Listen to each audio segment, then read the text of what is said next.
दूर किसी जंगल में कालू और गौरी नाम के पति पत्नी रहते थे। कालू बहुत ही अच्छा था, हर वक्त अपनी पत्नी का ख्याल रखता था। वो जो ख्वाहिश करती थी उसे तुरंत पूरी करता था। लेकिन गौरी बहुत खुदगर्ज थी, वो कभी भी अपने पति से खुश नहीं होती थी। कालू, मुझसे ये घर के बर्तन नहीं धोए जाते। तो तुम मत करो, मैं धो दिया करूँगा। मैं नहीं चाहता कि मेरी पत्नी के पंख खराब हों। और ये घर की सफाई भी तुम ही किया करो। मैं जब भी सफाई करती हूँ तो धूल की वजह से मेरा गला खराब हो जाता है। मैं काम से आकर ये सब कर दिया करूँगा, तुम बस आराम करो। हाँ, शाम को घर आ तो जाते हो, लेकिन कल से तुम ऑफिस जाने से पहले घर की सफाई करके जाओगे। अगले दिन जब कालू आता है तो वो अपनी पत्नी के लिए सोने का हार लेकर आता है। ये देखो गौरी, मैं तुम्हारे लिए क्या लाया। क्या लाए हो अब? सोने का हार। ये हार अपने गले में डालो, तुम बहुत प्यारी लगोगी। हद होती है कालू, मुझे इतना सस्ता सा ये हार दिया है, और वैसे भी मुझे हीरो वाला हार चाहिए। ये हार तो जरा भी प्यारा नहीं है, इसे वापस कराओ और कल हीरो का हार लेकर आना। लेकिन एक बार इसे पहन कर तो देखो। मैंने कह दिया ना कि मुझे नहीं पहनना। पति तो अपनी पत्नियों के लिए इतने महंगे महंगे गिफ्ट लाते हैं और तुम ये नकम्मा सा सोने का हार उठा लाए। मेरी इतनी सैलरी नहीं है कि मैं हीरो का हार लेकर दूं, लेकिन मैं पैसे जमा करके तुम्हें तुम्हारी हर पसंद की चीज ले दूंगा। अब ये बातें छोड़ो और जल्दी से बर्तन धो। पहले मैं खाना तो खा लूं। गंदे बर्तनों में खाओगे? सुबह भी तुम बर्तन धोए बिना ही चले गए। अब जल्दी से बर्तन धो लो। उधर रानो चिड़िया ने अपने घर खीर बनाई थी। जब मानो चिड़ा घर आता है तो रानो उसे खाना परोसती है। ओह, खुशबू तो बहुत मजे की आ रही है। मैंने बहुत मेहनत से बनाई है। आज फिर कालू काम पर लेट आया था। वो क्यों? बेचारा घर के सारे काम करके आता है, उसकी पत्नी बस सारा दिन आराम करती है। मैं तो बहुत भाग्यशाली हूँ कि तुम जैसी ख्याल रखने वाली पत्नी मुझे मिली है। आप भी बहुत अच्छे हैं। अच्छा, मैं ये खीर कालू के घर देकर आती हूँ। रानो चिड़िया कटोरे में खीर डालती है और कालू कौवे के घर चली जाती है। जब रानो चिड़िया कौवों के घर जाती है तो वो देखती है कि कालू बर्तन धो रहा था। कालू भाई, आप बर्तन क्यों धो रहे हैं? तो और कौन धोएगा? मेरा मतलब है कि अभी तो वो काम से आए हैं, थके होंगे। तुम तो ऐसे कह रही हो जैसे वो पहाड़ तोड़ कर आया है। अभी तो इसने खाना भी बनाना था, लेकिन अब तुम्हारी खीर खाएंगे। गौरी, एक बात कहूँ, बुरा मत मनाना। अगर बुरा मनाने वाली बात हुई तो ज़रूर मनाऊंगी, लेकिन तुम कहो क्या कहना है।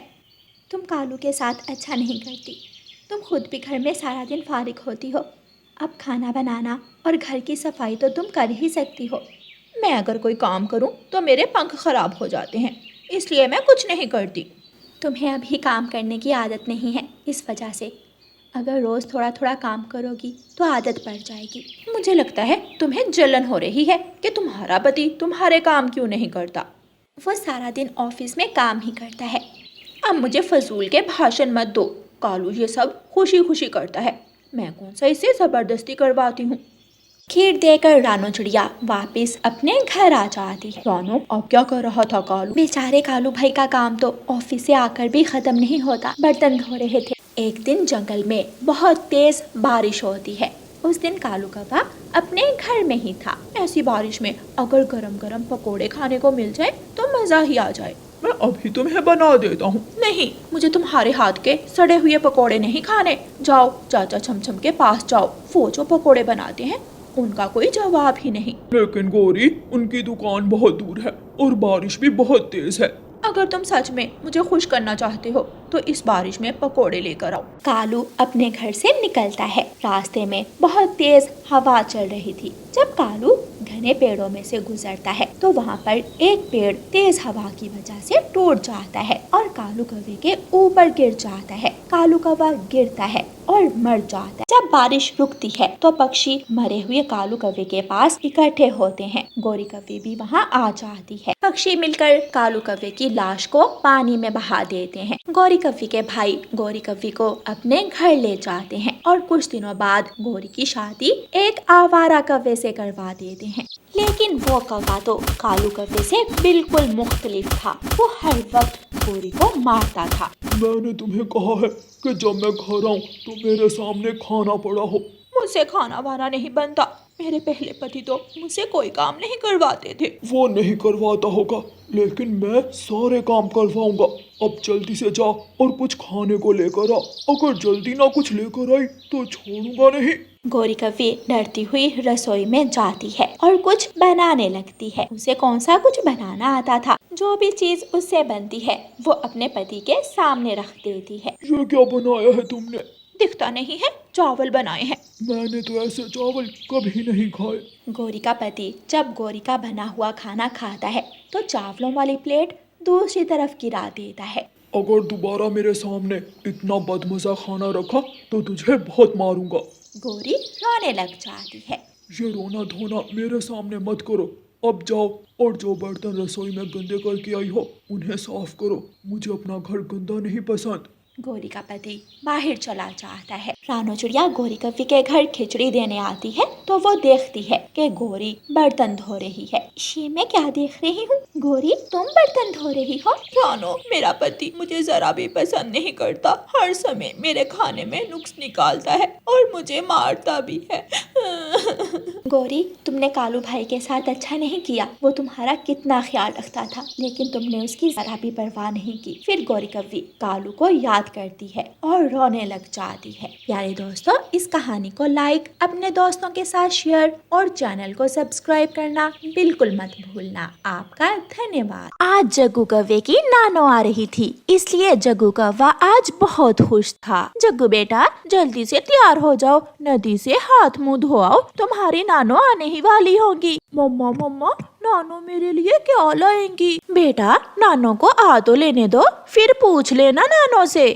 जग्गू कव्वा नदी पर जाता है। वो नदी से अपनी चोंच धोता है और पंख भी। वहाँ उसके दोस्त कबूतर का बेटा कीकी और चिड़िया के बच्चे भी बैठे हुए थे। मेरी नानो आ रही है। पता है, मेरी नानो हर बार मेरे लिए कोई ना कोई नई चीज लेकर आती है खाने के लिए। मेरी नानो बहुत अमीर है। मेरी नानो शहर वाले जंगल में रहती है। मेरी नानो भी हमसे बहुत प्यार करती है। मगर मेरी तो नानो है ही नहीं। कीकी, तुम मेरी नानो को देख लेना। अब मैं चलता हूँ, मेरी नानो पहुँच गई होंगी। जग्गू कव्वा घर जाता है। नानो नानो, ऐसा कहते हुए जग्गू अपनी नानो से लिपट जाता है। नानो, मैं रात से सोया नहीं, मैं तो आपका ही इंतजार करता रहा। नानो नानो, आप मेरे लिए क्या लाई हैं? इस बार मैं अपने जग्गू बेटे के लिए मैगी लाई हूँ। मैगी? नानो, वो क्या चीज होती है? माँ, मैगी? क्या ये कोई फल है? नहीं गौरी बेटी, ये नूडल्स होती हैं। मैं अभी तुम्हें बनाकर दिखाती हूँ। फिर जग्गू की नानो मैगी बनाती है। थोड़ी ही देर में मैगी बनकर तैयार हो जाती है। जग्गू बेटा, ये मैगी का बाउल ले जाओ और चिड़िया के बच्चों को थोड़ा तंग कर लो। उनके सामने बैठकर खाओ जाकर। ये सुनकर जग्गू बहुत खुश होता है। जग्गू मैगी लेकर चिड़िया के घर के पास चला जाता है। दोनों बच्चे गुड़िया और कुकू अपने घर के बाहर धूप में बैठे हुए थे। थोड़ी दूर बैठकर जग्गू मैगी खाने लगता है। गुड़िया, गुड़िया बहन, ये जग्गू क्या खा रहा है? मुझे तो नहीं मालूम, शायद कोई नूडल्स जैसी चीज है। मेरी नानो लाई है ये मैगी, ये बहुत स्वादिष्ट है। कुकू और गुड़िया जग्गू के पास जाकर बैठ जाते हैं। वो बच्चे थे। जग्गू हमेशा कोई भी खाने की चीज होती तो उन्हें दिखा दिखा कर खाया करता था। थोड़ी सी मैगी मुझे भी दे दो, मेरा भी बहुत दिल कर रहा है। पहले मैं खा लूं, बाद में दूंगा तुम्हें। ऐसे जग्गू कव्वा सारी ही मैगी खा लेता है और आखिर में एक चम्मच बचता है। अपनी चोंच मेरे पास करो। कुकू अपनी चोंच जग्गू के पास करता है तो जग्गू मैगी अपने ही मुंह में डाल लेता है। उल्लू बनाया, उल्लू बनाया। तुम गरीब हो, ना तुम्हारे पापा ना तुम्हारी मम्मा इतनी अमीर है। तुम जैसे गरीब बच्चे ऐसी चीजें नहीं खाते। जग्गू घर चला जाता है। कुकू रोने लग जाता है और रोता हुआ घर भागता है।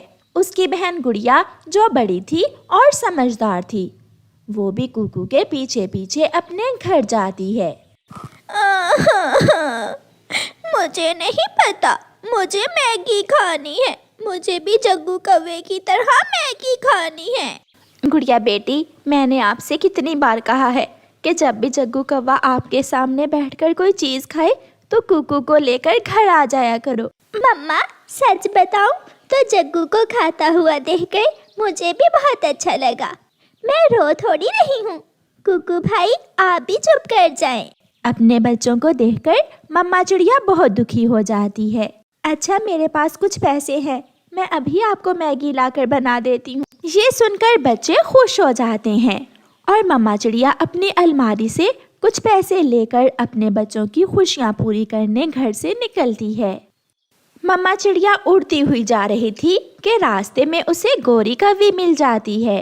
चिड़िया चिड़िया, कहाँ जा रही हो? मैं अपने बच्चों के लिए मैगी लेने जा रही हूँ। ये सुनकर तो गोरी कौवी जल जाती है। वो चाहती थी कि जो चीज उसका बेटा जग्गू खाए कोई और न खाए। गोरी कहती है, ओए होए होए, वाह रे चिड़िया, अभी तक मेरे 100 रुपए जो उधार लिए थे चुकाए नहीं और चली अपने बच्चों के लिए मैगी लेने। लाओ, पहले मेरा 100 रुपए मुझे वापस करो। गोरी बहन, आप भूल गई हो, मैंने तो आपके पैसे पिछले महीने ही लुटा दिए थे। इतनी होशियार बनने की जरूरत नहीं है।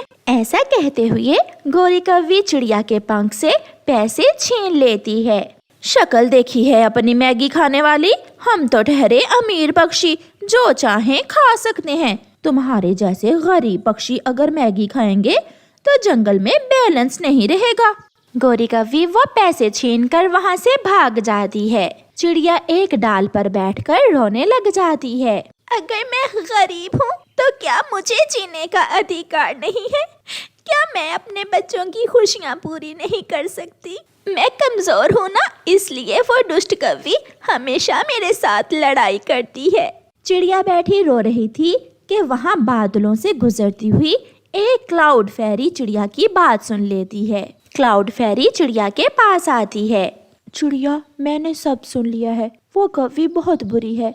वो अपने बेटे जग्गू के अलावा किसी बच्चे को खुश नहीं देख सकती। मगर तुम्हें तुम्हारे बच्चों की खुशियाँ जरूर मिलेंगी। मेरे पीछे पीछे आओ चिड़िया। फिर क्लाउड फेरी चिड़िया को जंगल की दूसरी ओर ले जाती है। चिड़िया, अपनी आंखें बंद करो और सामने वाले पेड़ से जो भी मांगोगी तुम्हें मिलेगा। क्या क्या ये सच है क्लाउड फेरी? हाँ, ये एक जादुई पेड़ है, ये तुम्हारी हमेशा मदद करेगा। फिर चिड़िया अपनी आंखें बंद करती है। जादुई पेड़, मुझे मेरे बच्चों के लिए मैगी दे दो। मेरा कुकू रो रहा है, वो मैगी खाने की जिद कर रहा है। चिड़िया जब अपनी आंखें खोलती है तो सामने जादुई पेड़ पर मैगी लगी हुई थी। चिड़िया अपनी जरूरत के अनुसार मैगी तोड़ती है और खुशी खुशी अपने घर चली जाती है। घर जाकर चिड़िया अपने बच्चों को गरम गरम मैगी बनाकर देती है, जिसे खाकर बच्चे बहुत खुश होते हैं। जब गोरी कौवी को खबर मिलती है तो वो कैसे रुक सकती थी। वो तो सुबह सवेरे ही जग्गू से कहती है, जग्गू जग्गू, लाओ मुझे वो बड़ी टोकरी दो। अगर चिड़िया किसी ऐसे जादुई पेड़ से मैगी ला सकती है तो मैं क्यों नहीं। गोरी कौवी भी अपनी टोकरी लेकर जादुई पेड़ से मैगी लेने चली जाती है। वो रास्ते में से जाती हुई एक सरसों के खेत में जाती है और अपने सारे पंख पर सरसों के पीले पीले फूल लगाकर चिड़िया जैसा बनने की कोशिश करती है। दूर से तो वो चिड़िया की तरह ही लग रही थी। फिर गोरी कौवी उस जादुई पेड़ के पास जाती है और अपनी आंखें बंद करके जादुई पेड़ से कहती है, पेड़ पेड़, जादुई पेड़, मैं चिड़िया हूँ, मैं फिर से आई हूँ, मुझे ये टोकरी भर के मैगी लेनी है। जब गोरी अपनी आंखें खोलती है तो उस पेड़ पर मैगी की बजाय जूते लगे हुए थे। अरे अरे, मैंने तो मैगी मांगी थी। तेरे जैसे बुरे पक्षियों को जूतों की जरूरत है। फिर वो जूते गोरी के पीछे लग जाते हैं और गोरी कौवी की पिटाई करते करते उसे घर तक छोड़ आते हैं। प्यारे दोस्तों, इस कहानी को लाइक, अपने दोस्तों के साथ शेयर और चैनल को सब्सक्राइब करना बिल्कुल मत भूलना। आपका धन्यवाद। गोरी कौवी का एक बेटा था जिसका नाम जग्गू कौवा था। अब गोरी कौवी के दूसरे अंडे से बच्चा निकलने ही वाला था। जग्गू बेटा, 1-2 दिनों में अंडे से तुम्हारा भाई निकल आएगा, फिर अपने भाई को नदी पर ले जाया करना। लेकिन मम्मा, मुझे बहन चाहिए। अंडे से अगर मेरी बहन निकली तो मैं अपनी बहन के साथ खेला करूँगा। चुप कर जा मनहूस, अगर तेरे बाप ने सुन लिया तो मार मार कर तेरी पसलियां तोड़ देगा। कैसे बहन बहन कर रहा है। गौरी कव्वे के पति कालू कव्वे को भी बेटियों से बहुत नफरत थी। वो बेटियों को जरा भी पसंद नहीं करता था। कालू यार, सुना है तुम्हारे अंडे से बच्चा निकलने वाला है। हाँ, आज या कल मेरे घर में दूसरा बेटा आने वाला है। कालू, एक बेटा तो तुम्हारा है, अब अगर दूसरे अंडे से बेटी निकल आए तो दोनों बहन भाई की जोड़ी बन जाएगी। इतनी बात सुनते ही कालू कौवा कबूतर को पेड़ से धक्का दे देता है। तेरे मुंह में गोबर, कभी कोई अच्छी बात भी कर लिया कर। बेटियां निकले तेरे अंडों से, मेरे अंडे से तो बेटा ही निकलेगा, देख लेना। एक दिन गुजर जाता है। गौरी कव्वी और कालू कौवा इंतजार में बैठे हुए थे। अंडा फूटता है और उनके अंडे से एक सुंदर सी बेटी निकलती है। कालू जी, वही हुआ जिसका डर था। अंडे से तो बेटी निकली है। बहन आ गई, बहन आ गई, मेरी सुंदर बहन आ गई। चुप कर जा जग्गू, मुझे पहले ही बहुत गुस्सा है। ऐसा ना हो कि मैं सारा गुस्सा तुम पर निकाल दूं। मैंने क्या किया है? मम्मा पापा, क्या मैं सुंदर नहीं हूँ जो आप दोनों को मुझे देखकर गुस्सा आ गया है? जग्गू ने तो 2 दिनों तक बात नहीं की थी और इसे देखो, अंडे से बाहर आई नहीं और कैसे काएं काएं करने लगी है। गुस्से में कालू कौवा घर से बाहर चला जाता है। वहाँ जाकर चुप करके घोंसले में बैठ जा। कोई जरूरत नहीं है अपने पापा से यूं हंस हंस कर बातें करने की।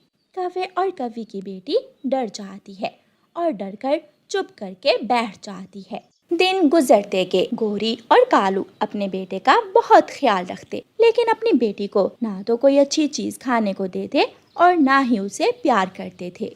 एक दिन गौरी कव्वी और कालू कौवा जग्गू को लेकर बाहर चले जाते हैं और अपनी बेटी को घर में ही छोड़ देते हैं। भी उड़ना सीखूंगी, मैं भी बाहर जाऊं। गौरी की बेटी आहिस्ता आहिस्ता चलकर घर के बाहर जाकर बैठ जाती है। रानू चिड़िया वहाँ से गुजर रही थी।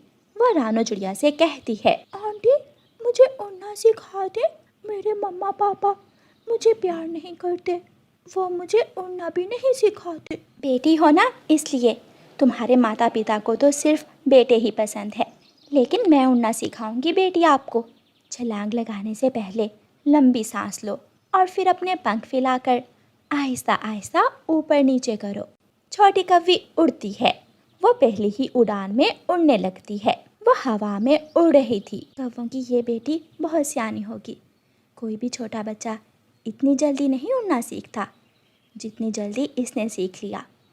वो छोटी कव्वी उड़ती उड़ती नदी के पास अपने परिवार के पास चली जाती है और सबको हैरान कर देती है। मुन्नी, तुमने उड़ना कैसे सीख लिया? मेरे पास से एक चिड़िया गुजर रही थी, मैंने उससे पूछा और उड़ना शुरू कर दिया। ये तो बहुत आसान है, मैं अच्छी तरह उड़ सकती हूँ। गौरी, मैंने तुमसे कहा भी था कि इसे कहीं छोड़ाओ, नदी में फेंक दो या फिर पहाड़ों पर छोड़ाओ। दिन गुजर रहे हैं और ये बड़ी होती जा रही है। अच्छा, आप चुप करो, देखो वो कैसे घूर घूर कर देख रही है। दूसरे दिन सुबह सवेरे ही गौरी कव्वी और कालू कौवा मुन्नी को साथ लेकर पहाड़ों पर चले जाते हैं और मुन्नी को एक पेड़ पर बिठाकर उससे कहते हैं, मुन्नी, तुम यहाँ बैठो, हम तुम्हारे लिए फल लेकर आते हैं। यहाँ से कहीं जाना मत, हम अभी थोड़ी देर तक आते हैं। कौवा और कव्वी चले जाते हैं। मुन्नी वहाँ शाम तक बैठी रहती है, लेकिन कोई भी वहाँ नहीं आता और फिर मुन्नी रोने लग जाती है। मेरे मम्मा पापा मुझे यहाँ वीराने में छोड़कर चले गए, अब मैं कहाँ जाऊँ? कौन मेरी रक्षा करेगा? मैं करूँगी आपकी रक्षा। बेटी चलो मेरे साथ, मेरे घर चलो। मुन्नी खुश हो जाती है। आंटी, क्या आप मुझे अपने घर में रख लेंगी? हाँ, मैं आपको अपनी बेटी बनाकर अपने घर में रखूंगी। रानू चिड़िया मुन्नी को अपने साथ ले जाती है और फिर उस दिन से मुन्नी रानू चिड़िया के साथ रहने लगती है। कालू जी, मुन्नी को कोई चील या फिर जंगली जीव खा गया होगा। अच्छा ही हुआ जो उसे जान छूट गई। कौवा और कव्वी ऐसे बैठे हुए बातें कर रहे थे के सामने से मुन्नी रानो चिड़िया के साथ उड़ती हुई आती है। कौवे और कौवे, देखना एक दिन यही बेटी मेरा नाम रोशन करेगी। मैं माँ हूँ इसकी, तुम तो इसे पहाड़ों पर मरने के लिए छोड़ आए थे ना। ऐसे कहते हुए रानो चिड़िया मुन्नी को साथ लेकर वहाँ से चली जाती है। दिन, महीने और साल गुजरते गए और फिर एक दिन मुन्नी पढ़ लिख कर कामयाब पक्षी बन जाती है। वो हर काम में अपनी माँ रानो चिड़िया की मदद करती है। रानो चिड़िया अब बूढ़ी हो गई थी, लेकिन उसकी बेटी मुन्नी घर को संभालती। वो सिलाई करती और अपनी माँ की हर जरूरत पूरी करती। दूसरी तरफ बूढ़ी कौवी और कौवा अपने घर में लाचार बैठे हुए थे, क्योंकि उनका बेटा जग्गू कौवा तो 2 महीने पहले ही उनको छोड़कर चला गया था।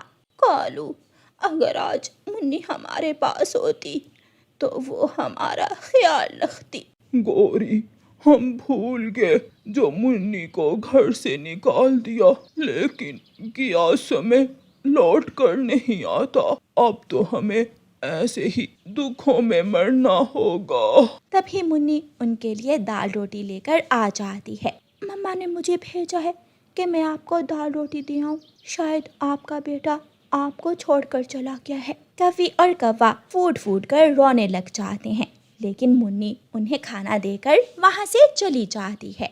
प्यारे दोस्तों, इस कहानी को लाइक, अपने दोस्तों के साथ शेयर और चैनल को सब्सक्राइब करना बिल्कुल मत भूलना। आपका धन्यवाद।